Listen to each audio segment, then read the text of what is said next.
আসসালামু আলাইকুম রহমতুল্লাহ। আমরা বাংলাদেশ প্রেক্ষাপটে যে আন্দোলন, এই আন্দোলনের সাথে আমরা সহমত প্রকাশ করছি যে বাংলাদেশকে এখন যারা অবরুদ্ধ করে রেখেছে বা যে অবস্থা আছে, আমরা প্রবাস থেকে আমরা কারোর সাথে যোগাযোগ করতে, ফ্যামিলির সাথে যোগাযোগ করতে পারতেছি না। আমরা এমন একটা দেশে বসবাস করতেছি, ছাত্ররা ছাত্রদের অধিকার আদায় করার জন্য তারা আন্দোলন করতেছে। এর ভিতরে যদি রাজনীতি কোনো ইস্যু থাকে, তাহলে না আমাদের প্রবাসীদের কোনো ইস্যু নাই এখানে। কিন্তু তারপরে আমরা যে প্রবাসীরা লাখ লাখ প্রবাসী বিদেশে পড়ে রয়েছি, তাদের পরিবার টানে, ভালোবাসার টানে আমরা বিদেশে পড়ে রয়েছি তাদের রুটি রুজি করার জন্য। কিন্তু এখন তারা যে বাংলাদেশের সরকার যে আমাদের এই নেট কালেকশনটা বন্ধ করে রাখছে, আমরা কিভাবে আমাদের ফ্যামিলির সাথে যোগাযোগ করব? এটা খুবই দুঃখজনক ঘটনা। এটা আমাদের দেশের জন্য খুব ব্যর্থতা এবং দুঃখজনক। লজ্জিত আমরা প্রবাসী, বিদেশের মাটিতে আমরা বহুত লজ্জিত। যে যেখানে আসি না কেন, এটা খুবই লজ্জিত, অসম্মান আমাদের হচ্ছে। আর আমরা বহুত টেনশনে আছি। এই দেশে কাজকর্ম করে রেমিডি বাংলাদেশে পাঠাচ্ছি, এত কষ্ট করে। একজন প্রবাসী, ওই যে একটু আগে আমার এক প্রবাসী ভাই বললো, সে সারাদিন ডিউটি করে তার মাত্র 1300 রিয়াল বেতন পায়।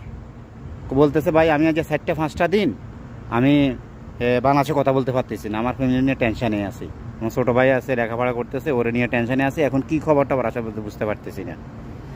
তো ভাই, আমরা প্রবাসী থেকে আমরা কি দোষ করলাম? আর আমরা যদি ইন্টারনেট কানেকশন করবো না, তাহলে আমরা কীভাবে প্রবাসীতে আমরা দেশে আমাদের পরিবারের সাথে যোগাযোগ করব? যদি আমাদের প্রবাসীদের জন্য, প্রবাসীর দিকে তাকিয়ে যদি আমরা নেট কানেকশনটা চালু করে দেন, তো সবাই উপকৃত হয়। আর দেশের সবাই প্রবাসে এখন বহুত চিন্তিত আছে, কেউ ঘুমাতে পারতেছে না, টেনশনে আছে দেশে কি হচ্ছে না হচ্ছে। তারপর মুক্তিযোদ্ধাদেরকে আমরা সম্মান করি, ইজ্জত করি। তারা দেশের জন্য কষ্ট করছে, তারা দেশের জন্য জান দিছে, প্রাণ দিছে। 30 লক্ষ মা বোন যদি দেশের জন্য যুদ্ধ করতে পারে, 30 লক্ষ মানুষ যদি দেশের জন্য যুদ্ধ করতে পারে, তাদের জন্য 30%। আমাদের প্রবাসীতে এখন প্রায় 2 কোটির উপরে মানে বাইরে দেশ আছে, 2 কোটির উপরে বর্তমানে। তো আমাদের জন্য কি আছে? আমাদের প্রবাসীদের জন্য কি আছে? কোটা আমাদের জন্য কোটা বাদে দিলাম। এখন আমরা রুজি করতেছি, আপনারা আমার রুজি থেকে নিতে বাঘ বসাইছেন।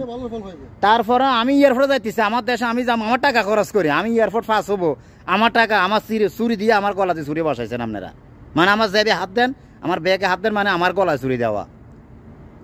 তাও নিয়ে আমরা আমাদেরকে টানাটানি। তো প্রবাসীর জন্য আমরা কি করছেন? প্রবাসীর জন্য বাঘ বসাইতেছেন। তো সরকারকে অনুরোধ করব, দেশের জনগণকে যারা গণ্যমান্য জায়গায় আছেন, অনুরোধ করব, আপনারা লোভ বেশি করবেন না। আমরা শ্রমজীবী মানুষ, কর্ম করতে আসছি বাইরে এসে এই দেশের মানুষের সাথে আমরা যেভাবে সম্পর্ক জড়া পড়ি, যে ভালোবাসার সম্পর্ক আমরা এই দেশের থেকে মানুষ থেকে পাই, আমরা তো দেশের মানুষের থেকে ভালোবাসাটা পাচ্ছি না, দেশের গভর্নমেন্টের পাচ্ছি না। এই দেশে বিদেশে যে কোনো জায়গায়, যে কোনো অফিস আদালতে আমাদের যেই কোনো কিছুর মাধ্যমে, পুলিশের মাধ্যমে যে কোনো একটা রেসপেক্ট করে, তারা সম্মান দেয়, ইজ্জত দেয়।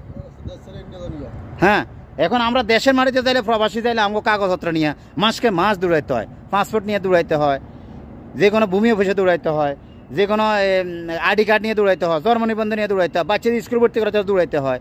তো কেন আমরা এগুলো করবো? আমাদের প্রবাসীর জন্য আলাদা একটা সিস্টেম করতে হবে, আলাদা একটা আইডি কার্ড করতে হবে। যে প্রবাসী আমরা যেরকম মুক্তিযুদ্ধের জন্য করছেন, সেরকম আমাদের জন্য করতে হবে, এরকম আমাদের জন্য করতে হবে।